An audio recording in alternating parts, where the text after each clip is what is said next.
Hello friends, आप सभी का स्वागत है ईआरए फिजिक्स क्लासेस में। आज हम लोग बात करने जा रहे हैं जो 11th क्लास का फर्स्ट टर्म एग्जाम हुआ है उसका ऑब्जेक्टिव का सलूशन। जैसे कि आप लोग एग्जाम दिए होंगे फर्स्ट सेमेस्टर का मींस फर्स्ट टर्म का क्लास 11 का, उसमें 3 टाइप के क्वेश्चन पूछा गया है, ऑब्जेक्टिव क्वेश्चन, सब्जेक्टिव क्वेश्चन। और सब्जेक्टिव में भी 2 टाइप का पूछा गया, शॉर्ट क्वेश्चन और लॉन्ग क्वेश्चन। तो इस वीडियो में आपको 1 से लेकर के 30 ऑब्जेक्टिव क्वेश्चन बताने वाले हैं। ध्यान से कॉन्सेप्ट देखिएगा, समझिएगा, और वीडियो पसंद आएगा तो इस वीडियो को लाइक और शेयर जरूर करिएगा। चलिए हम लोग 1 से 30 तक क्वेश्चन हम लोग बात करेंगे इस वीडियो में, और देखते हैं कि अगर आप लोग को अगर आएगा तो कमेंट करके जरूर जवाब दीजिएगा। बात करते हैं डाइन सेकेंड मात्रक जो होता है वो किसका होता है। इसमें 4 ऑप्शन दिया है, बल का, इम्पल्स का, एनर्जी का एंड पावर का। डाइन सेकेंड किसका यूनिट है? तो हम लोग बल का जानते हैं बाबू, न्यूटन होता है। बल का मात्रक क्या होता है? न्यूटन होता है। याद रखिएगा, बल का मात्रक न्यूटन होता है। एनर्जी का मात्रक होता है और हम कह सकते हैं जूल होता है। और इम्पल्स पावर का मात्रक जो होता है बाबू वाट होता है, याद रखिएगा। लेकिन हमारा ये जो पढ़ रहा है इम्पल्स का मात्रक जो होता है वो डाइन सेकेंड होता है। याद रखिएगा क्या होता है? Dyne second. ये इस तरह से आप याद रखिएगा। फोर्स का जो यूनिट होता है वो न्यूटन होता है, एनर्जी का यूनिट जो होता है वो जूल होता है, पावर का वाट होता है, और इम्पल्स का होता है वो डाइन सेकेंड। इसलिए बी इसका ऑप्शन सही है। चलिए हम लोग नेक्स्ट क्वेश्चन की बात करते हैं। 1 किग्रा भार बराबर होता है, तो 1 किग्रा भार बराबर होता है 9.8 न्यूटन का। याद रखिएगा 1 केजी वेट का जो वैल्यू होता है वो 9.8 न्यूटन होता है। याद रखिएगा, अगर यही सेंटीमीटर में पूछ देगा, न्यूटन में अगर ना पूछ करके डाइन में पूछ देगा, तो डाइन में हम बात करेंगे तो 980 हो जाएगा। याद रखिएगा ये न्यूटन एसआई सिस्टम की बात कर लेते हैं तो ये हमारा 9.8 न्यूटन। अगर यही सीजीएस में पूछ लेगा, अगर डाइन में पूछ लेता तो हम डाइन में कर लेते हैं बाबू 980। याद रखिएगा 980 डाइन हो जाता है। अगर हमें 1 केजी वेट का पूछता है तो यहाँ पे देख सकते हैं कि 9.8 न्यूटन है, तो 9.8 न्यूटन हम कर लेते हैं। ये डाइन में कहीं दिया नहीं है इसलिए डाइन हम लगाएंगे नहीं। ठीक, नेक्स्ट क्वेश्चन की बात करते हैं। यदि मात्रक बड़ा चुन लिया जाए तो मापी गई राशि का संख्यात्मक मान क्या होगा? यदि आप लोगों को क्वेश्चन समझ में आ रहा होगा तो कमेंट जरूर करिएगा, बताइएगा कौन सा आंसर आपका सही होगा। कह रहा है कि यदि मात्रक बड़ा चुन लिया जाए तो मापी गई राशि का संख्यात्मक मान क्या होगा? If a larger unit is chosen then the numeric value decrease होगा, मीन्स घटेगा, घटेगा कि इंक्रीज होगा कि बढ़ेगा, बढ़ेगा कि रिमेन द सेम, यानी कि वही रहेगा। तो आप लोग जानते हैं कि अगर रुपया 1 की बात करें तो बाबू कितना पैसा हो जाएगा? 100 पैसा हो जाएगा। तो आप देख सकते हैं कि अगर रुपया 1 रुपया लेते हैं तो उसमें हमारा पैसा कितना हो जाएगा? 100 पैसा हो जाएगा। यानी कि बड़ा अगर वैल्यू लेते हैं तो न्यूमेरिक वैल्यू उसका जो होता है वो इंक्रीज हो जाता है, हम कह सकते हैं बढ़ जाएगा, इंक्रीज हो जाएगा। ये याद रखिएगा, जितना ही बड़ा अमाउंट लेंगे उसका न्यूमेरिकल वैल्यू जो होगा वो बढ़ जाएगा। 1 न्यूटन समतुल्य है। याद रखिए 1 न्यूटन का वैल्यू जो होता है वो डाइन के इक्वल होता है, 10 to power 5 dyne. 1 newton is equal to बाबू होता है 10 टू पावर 5 डाइन होता है। ये आप लोग याद रखिएगा। अगर यही पूछ लेगा 1 जूल इज इक्वल टू कितना होता है तो 10 टू पावर 7 हम कर लेते हैं, अर्ग कर लेते हैं। तो ये कभी कभी एग्जाम में पूछ देता है 1 जूल में कितने अर्ग होते हैं तो 10 टू पावर 7 अर्ग होते हैं। 1 न्यूटन में कितने डाइन होते हैं तो 10 टू पावर 5 डाइन होते हैं। कभी कभी इसको उल्टा भी पूछ देता है कि 1 डाइन में कितने न्यूटन होते हैं, तो याद रखिएगा 10 टू पावर -5 ये न्यूटन कर लेते हैं। कभी कभी ये भी पूछ देता है 1 अर्ग में कितने जूल होते हैं तो 10 टू पावर -7 जूल होता है। कभी कभी क्वेश्चन उल्टा भी करके पूछ देता है, तो ये आपको याद रहना चाहिए।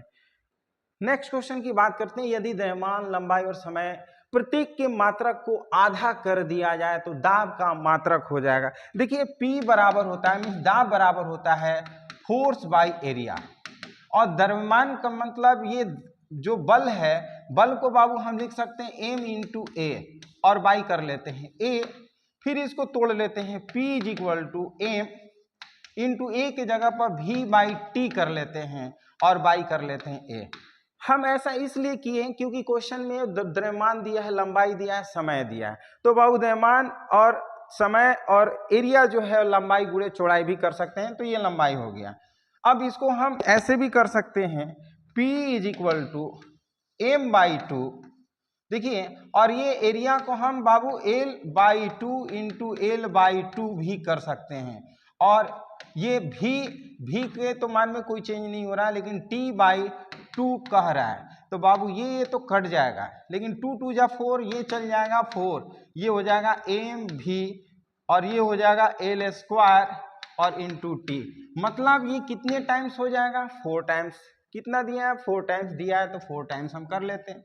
ऐसे क्वेश्चन बनाते हैं। देखिए जो भी दिया है, प्रेशर इज इक्वल टू होता है फोर्स बाय एरिया, फोर्स का फॉर्मूला होता है मास इनटू एक्सेलरेशन, एरिया कर लेते हैं। यहाँ पर देख रहे हैं कि द्रव्यमान तो दिया है, लंबाई है और समय है, तो इसमें लंबाई और समय नहीं है, तो लंबाई और समय निकालने के लिए हम लोग क्या करते हैं, एक्सेलरेशन को तोड़ देते हैं, V बाई टी कर लेते हैं, एरिया को हम तोड़ देते हैं, लेंथ इंटू ब्रेथ कर देते हैं, तो लंबाई जो होता है वो भी आधा कर दिया है, चौड़ाई यानी कि वो भी लंबाई होता है उसको भी आधा कर दिया है, और द्रव्यमान को भी आधा कर दिया है, और समय को भी आधा कर दिया, तो ये तो कट जाएगा, 2 2 जा 4 नीचे से जाएगा, तो ये 4 टाइम्स हो जाएगा। यदि लंबाई का मात्रक दूना कर दे तो निम्न में से किस राशि का मान नहीं बदलेगा। देखिए ऑप्शन में दिया है, अगर लंबाई को 2 गुना कर दिया है तो लेंथ तो भाई 2 गुना रहेगा ही, सरफेस टेंशन ये भी हमारा 2 गुना हो जाएगा, क्योंकि सरफेस टेंशन जो होता है बाबू फोर्स बाई लेंथ होता है, याद रखिएगा। सरफेस टेंशन जो होता है ना, ये पृष्ठ तनाव जो होता है सरफेस टेंशन, ये F बाई एल होता है, तो अगर ये करेंगे तो ये मतलब हमारा पृष्ठ तनाव के मान में बदलेगा, और कोएफिशिएंट ऑफ इलास्टिसिटी जो होता है, कोएफिशिएंट ऑफ विस्कोसिटी, श्यानता गुणांक, इसमें भी लेंथ होता है, तो ये भी जिसमें भी लेंथ होगा उसका मान में परिवर्तन होगा, जिसमें लेंथ नहीं होगा उसके मान में परिवर्तन नहीं होगा। जैसे कि कोएफिशिएंट ऑफ इलास्टिसिटी, ये कोएफिशिएंट ऑफ इलास्टिसिटी के फॉर्मूले में कोई लेंथ नहीं होता है, इसलिए इसके मान में कोई परिवर्तन नहीं होगा। लंबाई में भी लेंथ है तो इसके मान में परिवर्तन होगा, पृष्ठ तनाव में भी फोर्स बाई लेंथ होता है तो इसके मान में भी परिवर्तन होगा। श्यानता गुणांक का भी फॉर्मूले में ईटा मीन्स जो होता है लेंथ, इसमें भी होता है, तो लेंथ इसमें परिवर्तन होगा तो श्यानता गुणांक के भी मान में परिवर्तन होगा, लेकिन प्रत्यास्था गुणांक में लेंथ नहीं होता, इसलिए इसके मान में कोई परिवर्तन नहीं होगा, नहीं बदलेगा। डी ऑप्शन हमारा सही हो जाएगा। 1 जूल समतुल्य है। देखिए 1 जूल जो है, जूल किसका यूनिट है, मान लेते हैं वर्क इज इक्वल टू होता है फोर्स इनटू डिस्प्लेसमेंट होता है, और ये जो वर्क का होता है 1 जूल कर लेते हैं, तो फोर्स का बाबू हमारा केजी मीटर और ये पर सेकेंड स्क्वायर कर लेते हैं, और डिस्प्लेसमेंट का होता है मीटर, तो हम कर लेते हैं केजी मीटर, मीटर हो जाएगा बाबू मीटर स्क्वायर पर सेकेंड स्क्वायर। तो इस तरह से केजी मीटर स्क्वायर पर सेकेंड स्क्वायर हम देखते हैं, केजी मीटर स्क्वायर पर सेकेंड स्क्वायर जो होगा वो हमारा ऑप्शन सही होगा, यानी कि डी ऑप्शन हमारा सही हो जाएगा। तो इस तरह से ये ऑप्शन हमारा सही हो जाएगा, याद रखिएगा। हम लोग बनाते हैं तब ऑब्जेक्टिव करते हैं, ऐसी नहीं कि ABCD कोई भी अकड़ बकड़ बम्बे वो 80 90 पूरे 100 इस तरह से करके मारेंगे तो गलत हो जाएगा। ध्यान से आप करिए। शक्ति का मात्रक, शक्ति का मात्रक जो होता है बाबू ये वाट होता है, याद रखिएगा। जूल जो होता है वो कार्य का मात्रक होता है, वर्क का मात्रक होता है, ऊर्जा का मात्रक होता है, ऊष्मा का मात्रक होता है ना, यानी कि वर्क का मात्रक होता है, एनर्जी का मात्रक होता है, हीट का मात्रक होता है, ये जूल का होता है। न्यूटन जो होता है बाबू फोर्स का होता है, फोर्स यानी कि बल का मात्रक होता है, और एम्पियर जो होता है विद्युत धारा का मात्रक होता है, याद रखिएगा विद्युत धारा, जिसको हम लोग इलेक्ट्रिक करंट के भी नाम से जानते हैं। क्या जानते हैं बाबू, इलेक्ट्रिक करंट के भी नाम से जानते हैं। तो याद रखिएगा इलेक्ट्रिक करंट का मात्रक एम्पियर होता है, न्यूटन जो होता है वो बल का मात्रक होता है, जूल जो होता है वो कार्य का मात्रक होता है, ऊर्जा का मात्रक होता है, ऊष्मा का मात्रक होता है, लेकिन वाट जो होता है वो शक्ति का मात्रक होता है। शक्ति का मात्रक बाबू हॉर्स पावर भी होता है, और एक horsepower is equal to होता है 746, ये वाट होता है, ये भी याद रखिएगा। एक horsepower is equal to 746 watt होता है, इसका मान याद रखिएगा। पृष्ठ तनाव का मात्रा क्या होता है? देखिए जैसे कि इसके पहले वाले क्वेश्चन में भी बताया है, पृष्ठ तनाव इज इक्वल टू होता है, पृष्ठ तनाव इज इक्वल टू होता है बल बटा में लंबाई, यानी कि पृष्ठ surface tension is equal to force by length होता है। तो फोर्स का मतलब होता है न्यूटन और लेंथ का मतलब होता है पर मीटर, न्यूटन पर मीटर, यानी कि ऑप्शन हमारा सी जो है वो सही है, न्यूटन पर मीटर। इस तरह से कर लेते हैं। नेक्स्ट है किग्रा मीटर पर second is the unit of, किसका यूनिट है? बल का। तो बाबू यूनिट, बल का जो यूनिट होता है वो हमारा केजी मीटर स्क्वायर पर सेकेंड, केजी मीटर, और ये हम कर लेते हैं केजी मीटर पर सेकेंड स्क्वायर होता है। बल का जो मात्रक होता है वो क्या होता है बाबू? केजी मीटर पर सेकेंड स्क्वायर होता है। एनर्जी का जो मात्रक होता है वो केजी मीटर स्क्वायर पर सेकेंड स्क्वायर होता है। और यहाँ पर देखिए आवेग, आवेग बराबर होता है, यहाँ इम्पल्स बराबर होता है। हम कह सकते हैं कि आवेग का जो फॉर्मूला होता है, आवेग बराबर होता है बल गुणे समय होता है। क्या होता है? बल गुणे समय। बल का बाबू केजी मीटर पर सेकेंड स्क्वायर, और ये कर लेते हैं सेकेंड, एक खत्म हो जाएगा तो केजी मीटर ये पर सेकेंड हो जाएगा, शायद यही पूछ रहा है, तो हम ये कर लेते हैं। तो हमको यहीं पे आंसर मिल गया। संवेग का हम अगर निकालना चाहेंगे तो P बराबर होता है mv ना, और m का होता है बाबू kg, और v का होता है मीटर पर सेकेंड, kg मीटर पर सेकेंड। ये हमारा संवेग का भी आ गया।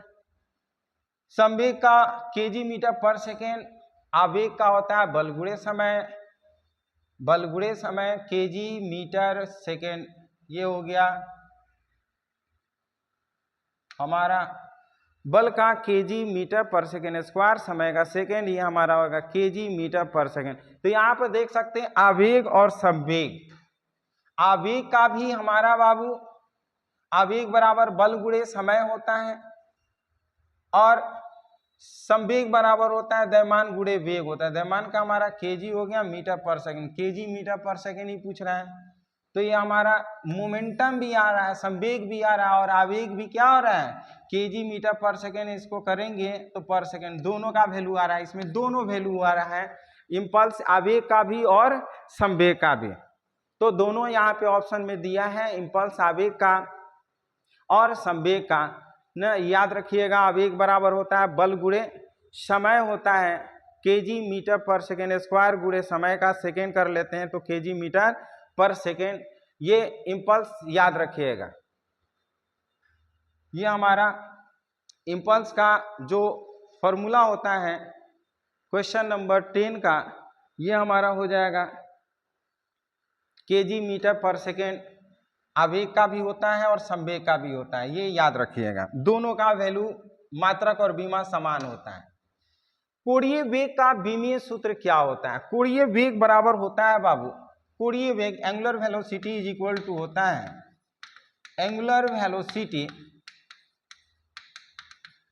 Angular displacement, angular displacement by time होता है, याद रखिएगा। यानी कि एंगुलर वेलोसिटी का मतलब होता है कोणीय वेग, और एंगुलर डिस्प्लेसमेंट का मतलब होता है कोणीय विस्थापन। कोणीय विस्थापन का कोई नहीं होता है, क्योंकि इसको थीटा से डिनोट करते हैं, इसको टाइम से डिनोट करते हैं, याद रखिएगा। तो एंगल का कोई भी बीमा नहीं होता है, और टाइम का हमारा ऊपर जाएगा तो टी इनवर्स हो जाएगा। तो जिसमें हमारा टी इनवर्स होगा वो हमारा आंसर हो जाएगा। इसमें एल टी इनवर्स है, इसमें टी इनवर्स है, यानी कि बी ऑप्शन हमारा सही हो जाएगा, ये याद रखिएगा।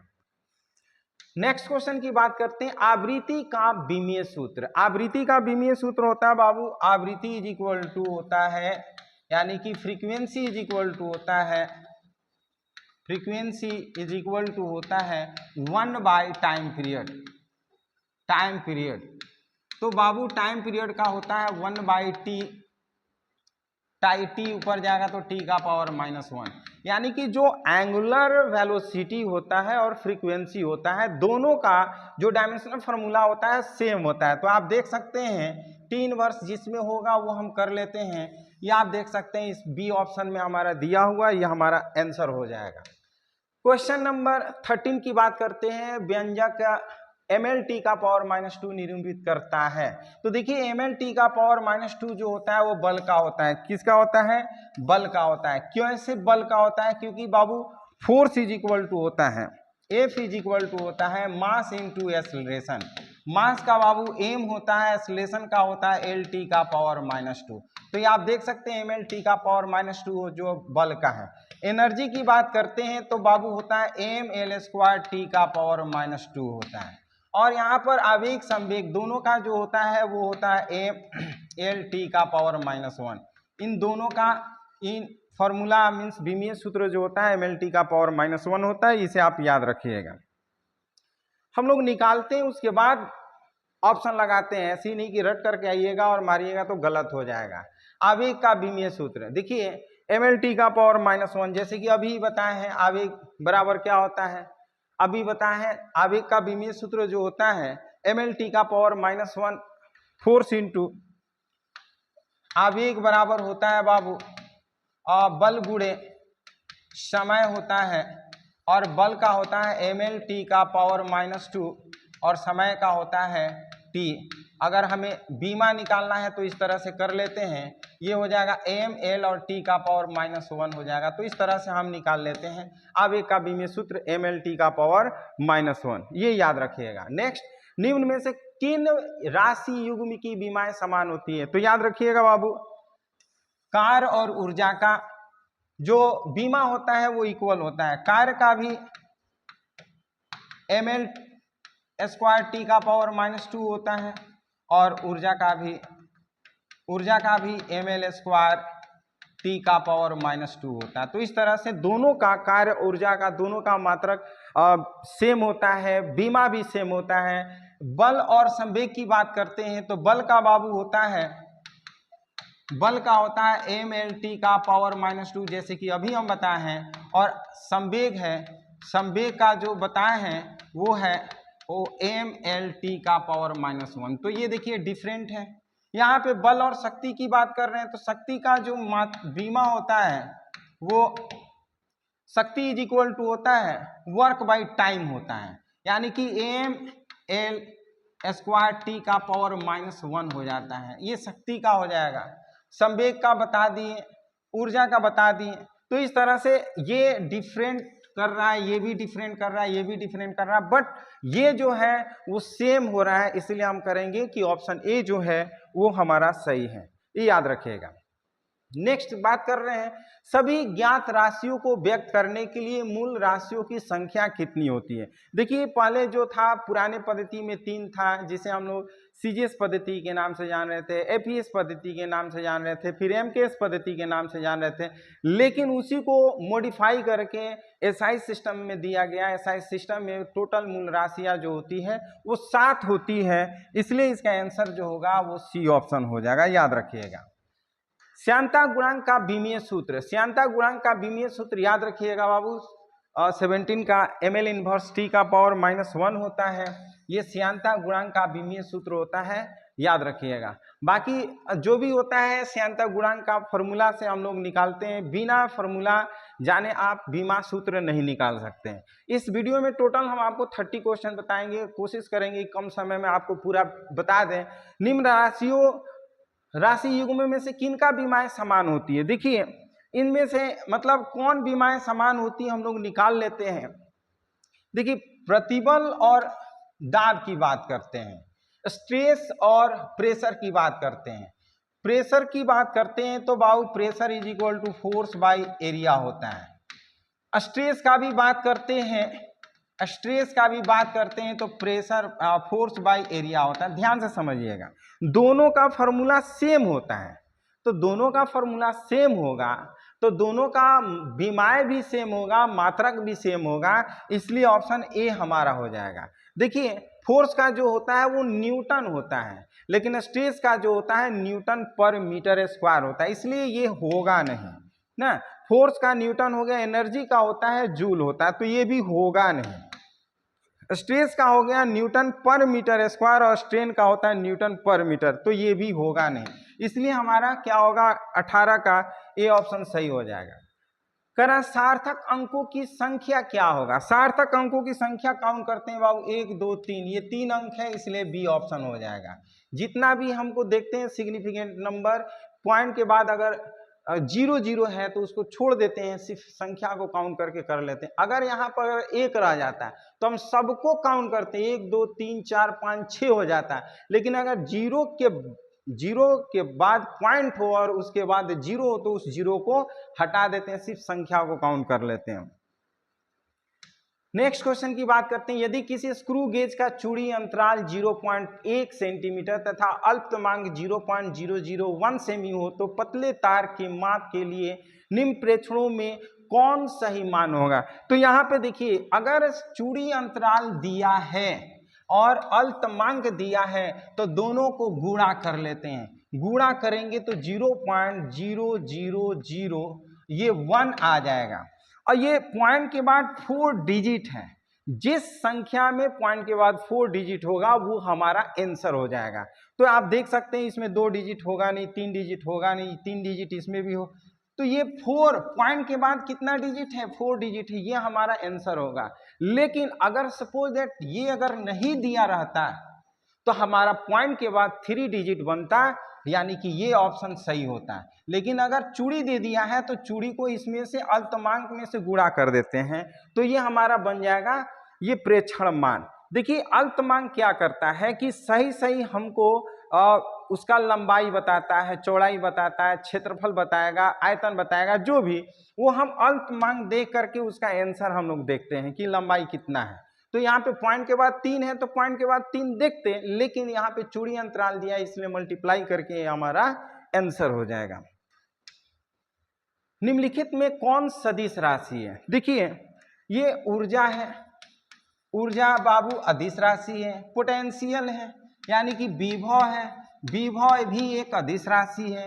वर्क है, वर्क मतलब कार्य, कार्य भी एक अदिश राशि है। मोमेंटम ये संवेग है, संवेग एक सदिश राशि। याद रखिएगा संवेग p वेक्टर बराबर होता है m इंटू वी वेक्टर होता है। संवेग का फॉर्मूला होता है, संवेग एक सदिश राशि है, बाकी ऊर्जा, कार्य और विभव ये सब अदिश राशि है। नेक्स्ट क्वेश्चन की बात करते हैं, निम्नलिखित में कौन अदिश राशि है? शायद हाँ ये सदिश राशि हो गया। इसमें पूछ रहा है निम्नलिखित में कौन अदिश राशि है? तो देखिए टेम्परेचर जो है बाबू, ये ताप जो है एक अदिश राशि है, याद रखिएगा। ताप जो है वो अदिश राशि है। बल जो है एक सदिश राशि है, ये बल जो है वो क्या है? सदिश राशि है, बल सदिश राशि। ये विस्थापन है, विस्थापन हमारा सदिश राशि होता है। और एक्सेलरेशन त्वरण, त्वरण भी एक हमारा क्या होता है? सदिश राशि होता है। ये भी सदिश है, ये भी सदिश है, ये भी सदिश है, लेकिन अदिश जो है वो ताप है, टेम्परेचर है, ये याद रखिएगा, क्योंकि इसका सिर्फ परिमाण होता है, दिशा नहीं होता है। नेक्स्ट क्वेश्चन की बात करते हैं, निम्नलिखित में कौन सदिश राशि नहीं है? सदिश राशि नहीं है यानी कि ये जो है क्वेश्चन सदिश, मास जो है वो, मास मीन्स होता है द्रव्यमान। द्रव्यमान जो होता है बाबू एक अदिश राशि है, क्योंकि 1 केजी 2 केजी 3 केजी सिर्फ परिमाण बताता है, दिशा नहीं बताता है। मोमेंटम यानी कि संवेग जो होता है एक सदिश राशि है। बल जो है एक सदिश राशि है। इलेक्ट्रिक इंटेंसिटी यानी कि विद्युत तीव्रता जो होता है, या विद्युत क्षेत्र की तीव्रता जो होती है ना, विद्युत और तीव्रता जो होती है वह एक सदिश राशि है। तो ये भी सदिश, ये भी सदिश, ये भी सदिश, लेकिन द्रव्यमान जो होता है, मास जो होता है एक अदिश राशि है, क्योंकि इसके सिर्फ परिमाण होता है, दिशा नहीं होता है। नेक्स्ट क्वेश्चन की बात करते हैं, थीटा कोण पर झुके दो सदिश राशियों ए वेक्टर और बी वेक्टर का अदिश गुणनफल क्या होता है। याद रखिएगा बाबू, ए वेक्टर और dot B vector is equal to होता है ए बी कॉस थीटा, यही होता है अदिश गुणनफल, यानी कि डॉट प्रोडक्ट को ही अदिश गुणनफल बोलते हैं। तो देखते हैं ए बी कॉस थीटा ये जो है वो हमारा सही हो जाएगा, ये अदिश गुणनफल का हमारा फॉर्मूला हो गया। नेक्स्ट क्वेश्चन की बात करते हैं, यदि A vector plus B vector बराबर सी वेक्टर हो और सी वेक्टर दिया हो under root A X square plus B square, तब ए और बी के बीच का कोण क्या होगा। तो याद रखिएगा ऐसे कंडीशन में हमारा 90 डिग्री का कोण बनता है, क्योंकि बाबू ये वेक्टर इस तरह से हो गया और ये बी वेक्टर इस तरह से हो गया और ये बन गया हमारा सी वेक्टर। तो ये हमेशा जो होता है परपेंडिकुलर ए और बी वेक्टर रहेगा, तभी इसको हम लिख सकते हैं क्या, ए वेक्टर और प्लस बी वेक्टर, और इसका हम अगर निकालेंगे परिमाण तो सी बराबर हो जाएगा, सी बराबर अंडर रूट ए स्क्वायर और प्लस बी स्क्वायर। ये यानी कि कर्ण हमको निकालना है तो कब होगा, लंब स्क्वायर प्लस आधार स्क्वायर, जब ये दोनों एक दूसरे के 90 डिग्री पे रहेंगे तब, यानी कि ये हमारा आंसर हो जाएगा। 26 क्वेश्चन की बात करते हैं। 26 क्वेश्चन देखिए, यदि दो सदिश ए वेक्टर और बी वेक्टर इस प्रकार हैं कि A vector plus B vector बराबर A vector minus B vector हो, तो देखिए A vector plus B vector is equal to A vector और माइनस बी वेक्टर। देखिए ये वेक्टर कट जाएगा, ये इधर आएगा तो 2b वेक्टर इक्वल टू 0 हो जाएगा, यानी कि b वेक्टर बराबर 0, सो b इज इक्वल टू हमारा 0 हो जाएगा। जो ऑप्शन जो है वो हमारा सी ऑप्शन होगा। इस तरह से हम इसको बना सकते हैं। नेक्स्ट क्वेश्चन की बात करते हैं, क्वेश्चन नंबर 27, ए वेक्टर डॉट बी वेक्टर बराबर 0 हो तो ए वेक्टर और बी वेक्टर के बीच का कोण का मान क्या होगा। ये हम प्रॉपर्टीज में पढ़ाए हुए थे कि A vector dot B vector बराबर बाबू 0 दिया है, तो बाबू A vector dot B vector बराबर हम लिख सकते हैं A B cos theta is equal to 0, या cos theta is equal to ये हमारा 0 हो जाएगा, कॉस थीटा ये 0 जो होता है वो कॉस 90 का वैल्यू होता है, so theta is equal to हो जाएगा 90 डिग्री। तो ये हमारा सी ऑप्शन सही हो जाएगा। इस तरह से ये क्वेश्चन सॉल्व करते हैं, याद रखिएगा। नेक्स्ट क्वेश्चन की बात करते हैं, यदि mod of A vector plus B vector is equal to mod of A vector minus B vector हो तो ए वेक्टर और बी वेक्टर के बीच का कोण क्या होगा। इस तरह का क्वेश्चन हम क्लास में न्यूमेरिकल में बहुत सारे बनवाए हुए हैं। क्या करते हैं, दोनों तरफ हम सेल्फ से मल्टीप्लाई कर देते हैं, यानी कि mod of A vector plus B vector, फिर कर लेते हैं mod of A vector plus B vector और is equal to mod of A vector minus B vector, फिर मॉड ऑफ ए वेक्टर और डॉट माइनस बी वेक्टर। ये self से multiply कर लेते हैं तो इन दोनों के बीच का एंगल निकल जाएगा। मल्टीप्लाई करते हैं, ए को ए से करेंगे तो बाबू ए स्क्वायर प्लस ए को बी से करेंगे तो A B cos theta, B को ए से करेंगे तो plus A B cos theta, B को बी से करेंगे तो प्लस बी स्क्वायर। सेम चीज यहाँ पर भी होगा, ए स्क्वायर प्लस ये हो जाएगा, ये माइनस हो जाएगा हमारा ए बी कॉस थीटा, फिर हो जाएगा minus A B cos theta और ये हो जाएगा प्लस बी स्क्वायर। ये आप देख सकते हैं दोनों तरफ है, कट जाएगा, A B cos theta A B cos theta 2ab cos theta हो जाएगा, और बाबू ये minus A B minus 2ab जब इधर आ जाएगा तो प्लस 2ab कॉस थीटा हो जाएगा, ये plus 2ab cos theta is equal to 0, 2ab ये 4ab कॉस थीटा हो जाएगा, 4ab कॉस थीटा हो जाएगा इज इक्वल टू 0, और cos theta is equal to हो जाएगा ये बाई में आ जाएगा, तो यानी कि 0 cos theta is equal to इसका value cos 90 degree, so theta is equal to हो जाएगा 90 डिग्री। यहाँ पर देखते हैं सी ऑप्शन हमारा सही है। तो इस तरह से हम लोग सॉल्व करके न्यूमेरिकल बनाते हैं, ऐसी नहीं आप इसको डायरेक्ट मार दीजिएगा तो फिर गड़बड़ हो जाएगा। देखिए इस क्वेश्चन को सॉल्व करते हैं बाबू, यदि A vector cross B vector बराबर 0 हो तो ए वेक्टर और बी वेक्टर के बीच का कोण क्या होगा। देखिए हम लोग सॉल्व करते हैं, A vector cross B vector is equal to 0 दिया हुआ है और A vector cross B vector, cross और वेक्टर हटाते हैं तो साइन आता है, ए बी साइन थीटा हम कर लेते हैं इज इक्वल टू 0। अगर 0 में ए बी से डिवाइड करेंगे तो 0 हो जाएगा, sine theta is equal to 0। Sine theta is equal to बाबू 0 किसका होता है, साइन 0 का वैल्यू 0 होता है, थीटा इज इक्वल टू हमारा 0 डिग्री। तो इस तरह से बी हमारा ऑप्शन सही हो जाएगा। ये सभी क्वेश्चन आपके एग्जाम में, फर्स्ट टर्म के एग्जाम में 11 क्लास में पूछा हुआ है। उम्मीद करते हैं कि जितने भी बच्चे दिए होंगे सही सही किए होंगे, अगर नहीं तो इस वीडियो को देख करके जरूर कॉन्सेप्ट समझ लीजिए किस तरह से क्वेश्चन को सॉल्व करते हैं। ये इस वीडियो का लास्ट क्वेश्चन है, उम्मीद करते हैं आप लोग भी बना करके इसको कमेंट में जवाब दीजिएगा कि इसका आंसर क्या होगा। देखिए A vector dot B vector बराबर 0, तो करा ए वेक्टर क्रॉस बी वेक्टर का मान क्या होगा, इसका वैल्यू पूछ रहा है। तो बाबू पहले हम थीटा का वैल्यू निकाल लेते हैं। ये हम कर लेते हैं A B cos theta is equal to 0 या cos theta is equal to ये हमारा 0 या cos theta is equal to हमारा हो जाएगा कॉस 0 का वैल्यू मतलब 90 degree, so theta is equal to हो जाएगा 90 डिग्री। तो ये हमारा थीटा का वैल्यू आ गया, बट हमें निकालना है A vector cross B vector. तो हम इसको लिख सकते हैं A vector cross B vector is equal to होता है बाबू ए बी साइन क्या होता है थीटा, और ए बी साइन यहाँ पे थीटा की जगह पर बाबू 90 रख लेते हैं, और आप जानते हैं सिंस साइन 90 का वैल्यू क्या होता है, कमेंट करके जवाब दीजिए 1 हो जाएगा, तो सिर्फ हमारा ए बी हो जाएगा।